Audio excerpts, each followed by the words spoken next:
Halo teman-teman, baik lagi bersama saya Fajar di channel Fajri. Jadi di video kali ini kita akan berlatih tentang salah satu submateri dari limit, yaitu asimtot tegak. Nah, jadi di video sebelumnya kita sudah mengetahui konsep dasar dari asimtot dan jenis-jenis asimtotnya itu kan kalau di SMA cuma ada dua ya, tapi sebenarnya ada asimtot satu lagi yaitu asimtot miring. Tapi saya batasi untuk asimtot berupa ini jadi dua saja ya, asimtot tegak dan asimtot datar. Nah,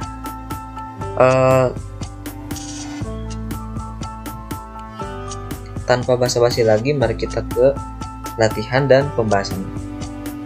Nah, saya punya dua soal nih. Jadi yang ditanyakan adalah apa atau berapa asimtot tegaknya gitu ya dari dua fungsi ini. Nah, kan kalian sudah mengetahui nih kalau sebuah fungsi itu kita bisa gambarkan dalam sebuah ya koordinat gitu ya istilahnya. Nah, oke, dari nomor 1 nih. Diingat ya, kalau asimtot tegak itu ya, kalau kalian nih masih belum mengerti atau masih belum menonton video sebelumnya, saya sarankan untuk menonton video sebelumnya karena ini akan berhubungan, dan namanya juga kan kita berlatih tentang asimtot tegak, pasti berhubungan gitu ya. Nah, sebelum itu saya sarankan untuk mengerti dahulu apa itu asimtot tegak dan asimtot datar. Nah, jadi intinya asimtot tegak itu adalah sebuah kurva yang berperilaku seperti garis lurus. Kan biasanya kan kurva itu bengkok ini. Tapi di fungsi atau di kurva tertentu biasanya dia cenderung gak akan mendekati nilai tertentu. Misalnya ini kan ini kan sumbu Y sama sumbu X ya. Dia gak akan mendekati yang namanya sumbu Y gitu ya. Misalnya gini. Nah, pas di sumbu Y atau di X sama dengan 0, dia gak akan bersentuhan nih, malah menjauh. Dan ini akan membentuk perilaku seperti garis lurus. Jadi seolah-olah ini itu hampir sejajar gitu sumbu Y dengan kurvanya itu. Dan dia akan dilanjutkan tanpa menyentuh sumbu Y-nya di sini. Itu misalnya gitu ya. Nah, gitu. Sampai tak hingga, maka dari itu berapapun Y, ini kan ke Y ya, ini kan ke Y arahnya, Y nya akan mendekati tak hingga gitu ya, akan mendekati tak hingga saat X nya itu sama dengan sesuatu gitu. Nanti gak? Ini kan sumbu Y kan X nya sama dengan 0, maka dari itu di kurva ini dia gak akan mendekati sumbu X sama dengan 0 gitu ya. Nah, gimana caranya? Patokannya adalah ini, kalian buat sebuah fungsi atau buat fungsinya itu menjadi tak hingga. Gimana caranya? Oke, caranya adalah membuat si penyebutnya itu adalah tak hingga, penyebutnya adalah 0 ya. Ingat, kalau asimtot datar itu buatlah sebuah penyebut sama dengan 0.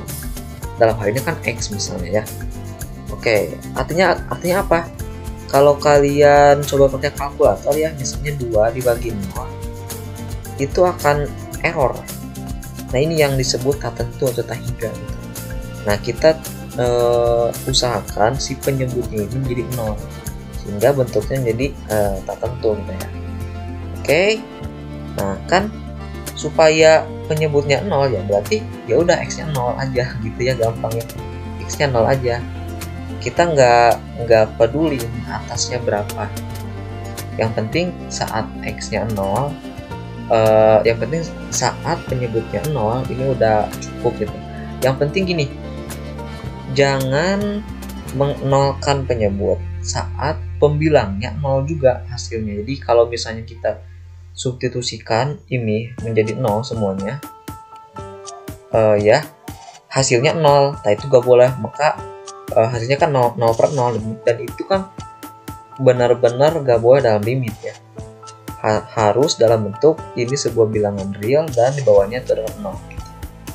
Nah, jadi kita punya asimtot tegaknya dicapai saat X sama dengan 0, atau saat kurvanya itu mendekati garis X sama dengan 0 gitu ya. Gak akan menyentuh X sama dengan 0, pasti gak akan.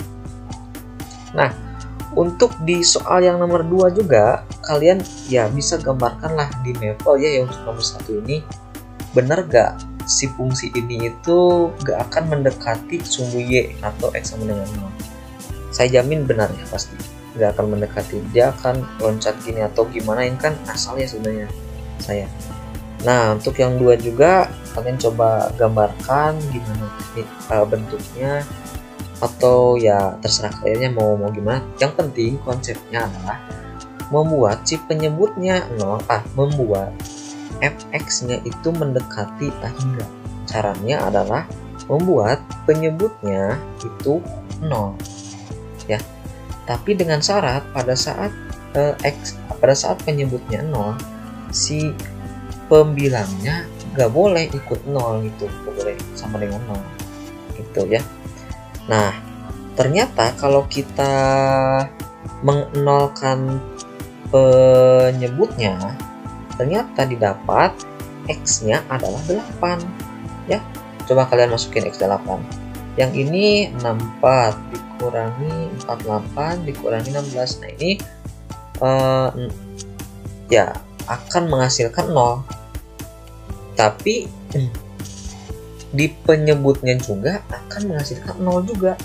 Jadi gimana dong? Nah, caranya adalah kalian menyederhanakan atau memfaktorkan supaya bentuknya itu tidak menjadi 0 per 0 gitu ya.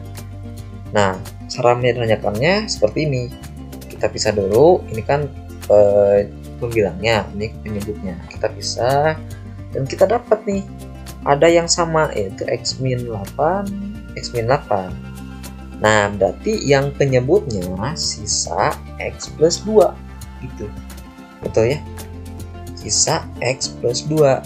Nah, coba kalian ubah lagi penyebutnya menjadi 0. Caranya yaitu sama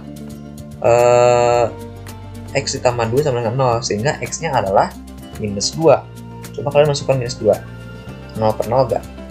Enggak ya, karena minus 2 tambah 8 kan 6 per 0 mesti. Maka dari itu asimtot tegaknya itu ada tercapai saat X-nya itu sama dengan minus 2, atau garis lurusnya itu tidak kurvanya itu tidak akan berpotongan dengan garis X sama dengan minus 2 gitu ya. Nah, itu adalah konsep dari asimtot tegak. Nah, mungkin teman-teman itu untuk video kali ini. Terima kasih buat kalian yang sudah support channel ini, dan terima kasih sudah menonton dan mensubscribe. Jadi tujuan di channel ini adalah ya saya juga sambil belajar ya, karena saya juga di jurusan matematika ya. Jurusan matematika sambil belajar juga, dan ingin men-share pengalaman pelajaran yang saya dapat pada saat kuliah dan pada saat saya di SMA. Apa hubungannya dan apa kenapa jadi gini, kenapa jadi gitu ya. Jadi di channel ini saya akan tekankan ya bahwa matematika itu tidak seseram apa yang kita bayangkan sebenarnya. Cuman stigma negatif dari orang lain membuat kita ketakutan gitu terhadap matematika, sehingga tersugesti pikiran kita menjadi takut akan matematika. Ya, itu sebenarnya ya, apa yang ditakutkan pada matematika itu. Nah, di video atau di channel ini saya akan membuka dan insya Allah gitu menjadi lebih mudah pembahasannya. Tapi kalian kalau misalnya emang pembahasannya ya kata-kata saya itu masih sulit dimengerti, kalian bisa komen gitu ya di bawah. Atau kalian kalau misalnya malu menyampaikan pendapat di komentar, kalian bisa mengirim pesan di email atau di DM Instagram saya akan cantumkan di deskripsi. Nah, sehingga kalian bisa memberikan feedback kepada saya, sehingga saya akan memperbaiki apa cara penyampaian saya yang salah, dan insya Allah kalian juga akan mengerti apa yang akan menjadi perbaikan saya gitu ya. Nah, mungkin untuk video kali ini saya cukupkan sampai di sini. Jangan lupa untuk share, subscribe, dan like. Mohon maaf dari kesalahan. Sampai jumpa di video selanjutnya.